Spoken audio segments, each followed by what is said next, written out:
Next we have the fourth pattern of square numbers, sum of consecutive natural numbers.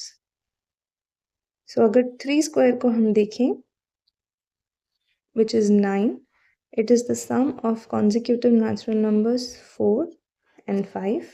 ऐसे 5 square को देखें तो 12 plus 13. 7 square को देखें 24 plus 25. 9 square, 11 square and 15 square. लेकिन क्या आपने नोटिस किया कि हम सिर्फ ऑड नंबर्स के लिए ये पैटर्न फॉलो कर रहे हैं? से 3 के बाद 5 आया, बीच में 4 स्किप कर दिया हमने, 5 के बाद 7 आया, 6 स्किप कर दिया हमने, 7 के बाद 9 आया, हमने 8 स्किप कर दिया. तो this is applicable only to odd numbers. We can express the square of any odd number as the sum of two consecutive positive integers. Example से इसको समझते हैं.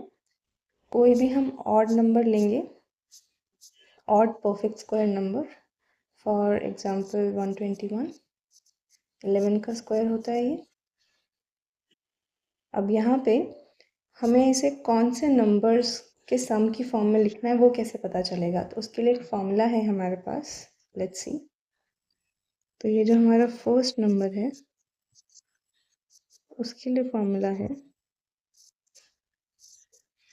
n square minus 1 by 2. और आपका जो सेकेंड नंबर है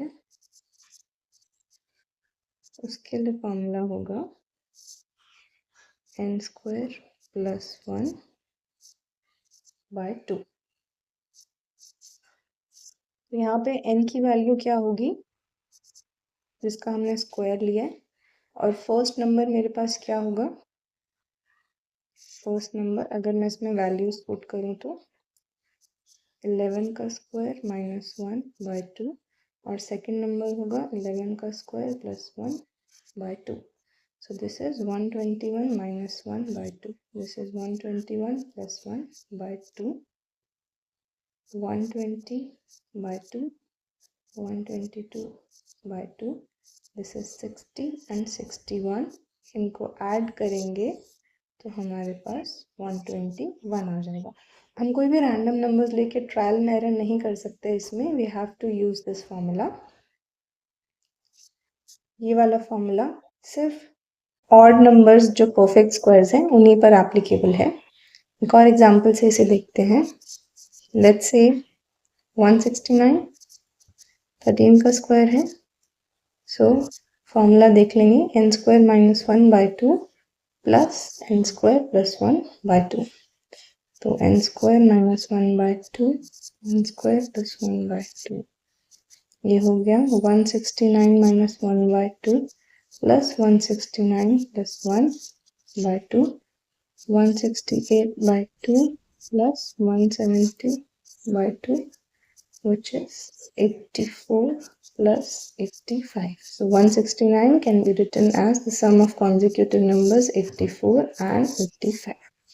अब आपको ये भी समझ में आ गया होगा कि क्यों हम इसमें सिर्फ ऑड नंबर्स ही लेते हैं, इवन नंबर नहीं. क्योंकि अगर ये फॉर्मूला मुझे लगाना है और अगर मैं किसी इवन नंबर पे लगाऊं, फॉर एग्जांपल 100 पे, which is the square of 10, तो 10 स्क्वायर माइनस 1 बाय 2 करूँ मैं, तो ये मुझे यहाँ पे 100 माइनस 1 मिलेगा और यहाँ पे 100 प्लस 1 मिलेगा. 99 बाय 2 हो जाएगा और यहाँ पे 101 बाय 2 हो जाएगा. सम तो आ जाएगा लेकिन डेसिमल्स में आएगा. और यहाँ पे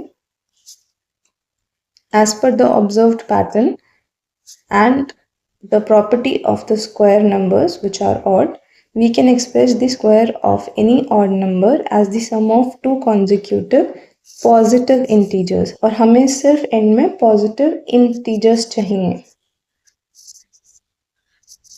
और इस केस में हमारे पास decimal numbers आ रहे हैं. So इसलिए this is applicable only for odd numbers. अब यहाँ पे हम ट्राई दीज का एक इन टेक्स्ट क्वेश्चन देखेंगे पेज नंबर 57 पर. Express the following as the sum of two consecutive integers. यहाँ पे देखते हैं हम 21 स्क्वायर को हम कैसे लिख सकते हैं टू कॉन्जिक्यूटिव इंटीजर्स की फॉर्म में।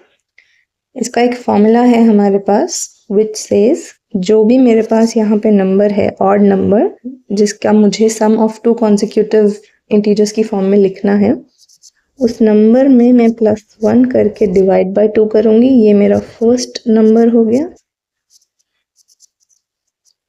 और मेरा सेकंड नंबर होगा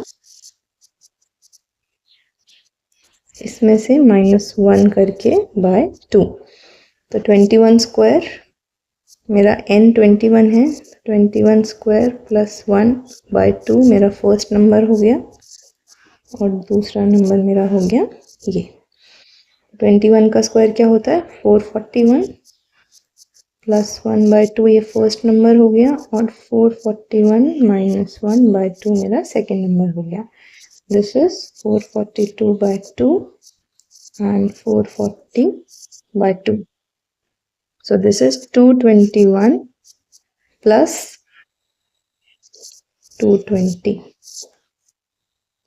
तो 21 स्क्वायर को मैं लिख सकती हूँ 220 plus 221. So ये हो गया मेरा फर्स्ट का आंसर 220 plus 221. नेक्स्ट सॉल्व करके देखते हैं सेकेंड पार्ट 13 स्क्वायर। यहाँ पे मेरा n है 13, तो पहला नंबर है n square -1 by 2 plus n square +1 by 2। तो 13 स्क्वायर को मैं ऐसे लिख सकती हूँ। ये आप याद रख सकते हैं formula 13 square -1 by 2 plus 13 square +1 by 2। 13 square 169 होता है,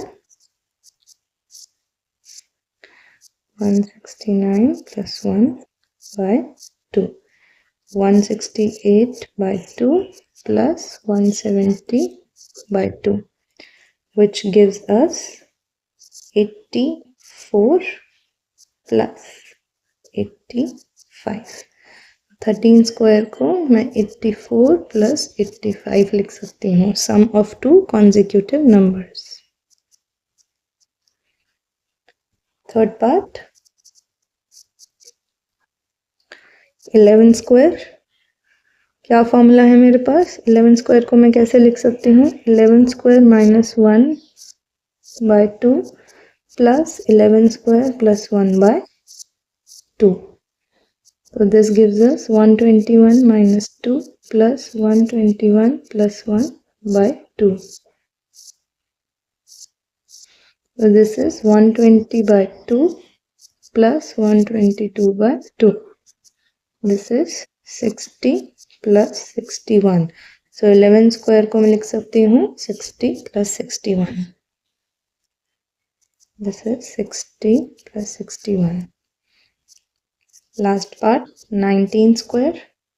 This can be written as 19 square minus 1 by 2 plus 19 square plus 1 by 2. 19 square क्या होता है? Let's just quickly do it. 9 and 1 6 and 361. So 361 minus 1 by 2 is one number plus 361 plus 1 by 2 is another number. 360 by 2 plus 362 by 2.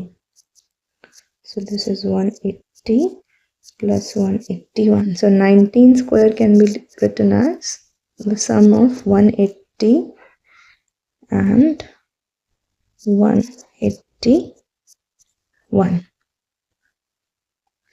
Is this clear? Now let's see question number 2. Do you think that the reverse is also true? That is the sum of any two consecutive positive integers is a perfect square of a number? And give example to support your answer. So let's just try this. कि मैं कोई भी दो consecutive numbers उठा लूँ, कोई भी, like 2 + 3, उसका जो सम है क्या वो परफेक्ट स्क्वायर है? नो। कोई भी नंबर लेते हैं, 6 + 7 13, परफेक्ट स्क्वायर है? No. 80 + 81 161, no, this is also not a perfect square. So इसका मतलब the reverse is not true. And to support my answer, I can give these examples. कोई भी दो consecutive numbers को अगर मैं randomly pick करूं और उनका sum करूं तो वो कोई square number, perfect square number मुझे देगा. So this is not true.